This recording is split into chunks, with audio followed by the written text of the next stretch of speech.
L'arrivée à Roland-Garros, premiers instants d'angoisse pour un Français. Mais l'espoir d'y vivre la plus grande émotion de sa carrière.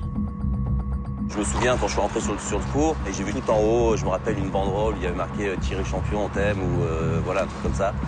Et c'est vrai que tout de suite je me suis dit mais je peux pas les décevoir.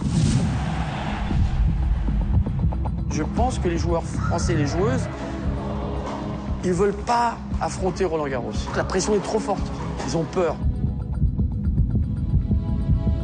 On est un pays qui a le championnat du monde sur terre battue tous les ans qui se joue en France, mais paradoxalement, plus de 3/4 des centres d'entraînement n'ont pas de cours en terre battue. Et voilà comment le tennis français vit dans la nostalgie des souvenirs glorieux. Le sacre inoubliable de Yannick Noah en 1983, dernière victoire française masculine. Le triomphe de Mary Pierce chez les dames en 2000, 6 ans après sa première finale. Mais pourquoi donc les succès français se font si rares à Roland-Garros?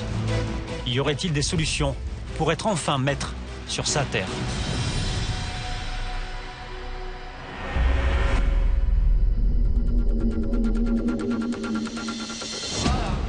Le tennis club de Levallois, près de Paris. Le président s'appelle Henri Lecomte, finaliste de Roland-Garros en 1988. Ça va les enfants? Il est gentil avec vous?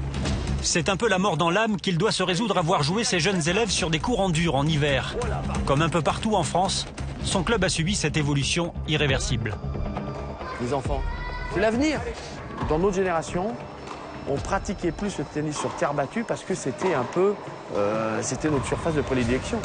Et aujourd'hui, ça a évolué, c'est-à-dire qu'il y a aussi beaucoup de clubs qui ont pris des surfaces en dur parce que c'était plus simple d'entretien.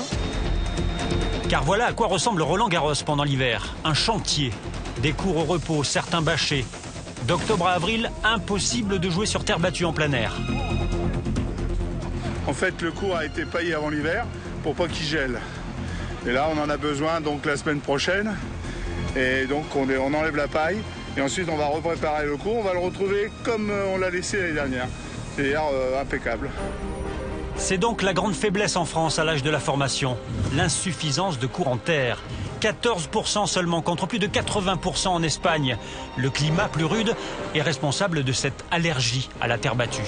Déjà, c'est d'essayer de faire en sorte que les clubs qui possèdent des terres battues les gardent. Parce que chaque année, je dirais, ça coûte entre 2 et 4 000 euros la remise en état de chaque cours.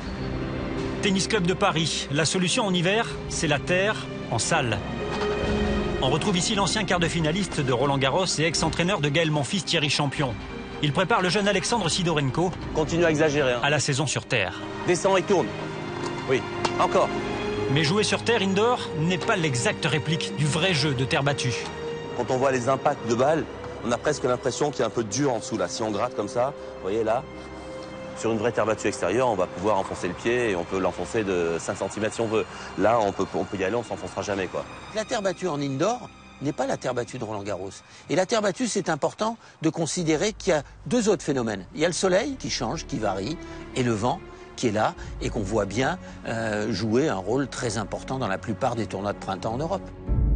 Alors la Fédération française a lancé l'opération Terre battue. Extension du complexe de Roland-Garros, centre d'entraînement à Nice sur la Côte d'Azur en 2012. Des mesures certes. Et si l'autre chantier était d'ordre mental et émotionnel?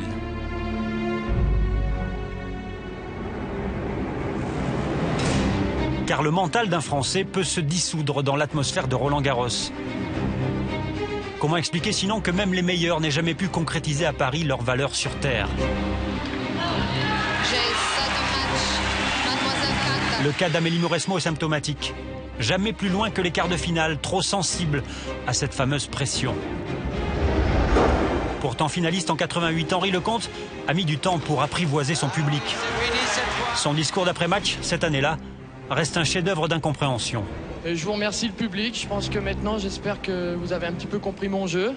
C'est un jeu difficile. Ça manque pas d'humour. Bon, on va pleurer et toi? Tu vas pleurer aussi? Le public de Roland-Garros, au départ, ce sont des licenciés. Donc par moment, les gens se prennent pour toi. Ils disent, mais pourquoi t'as raté ce cheval? Moi, à l'entraînement, je l'arrête pas. Donc ils sont assez exigeants. C'est un public qui est très dur, versatile, qui est capable de te monter au firmament et te descendre le lendemain. L'appréhension du public, elle commence ici dans les couloirs menant aux cours centrales. La Française Nathalie Dechy l'a si souvent ressenti, très souvent comme un handicap. Quand on est juste à 2 minutes de rentrer sur le court pour son match, il faut faire abstraction. Parce que les gens ont souvent tendance à juger ici, à se dire la saison d'un joueur de tennis français, elle se résume très vite à Roland-Garros. Victime ou pas de ce public oppressant, Nathalie Dechy n'a jamais réussi à passer plus de 3 tours sur son central. Car jouer devant son public est souvent une arme à double tranchant. Vous avez tellement envie de bien faire, vous voulez tellement être bon, qu'à certains moments ça vous paralyse. Mais quand vous êtes bon dans ces moments-là, les amis, le public, les autres, ça vous porte, ça vous aide. Et ça, souvent, ça contribue à la victoire. Retourner la foule en sa faveur. Gaël Monfils sait s'y prendre. Comme ici, en demi-finale de Roland-Garros, il y a 3 ans contre Federer. Je crois que la différence entre les meilleurs joueurs et les joueurs moyens, c'est pas seulement la technique, la tactique et le physique, mais c'est surtout la capacité à bien jouer sur les grands cours, devant du public et devant son public.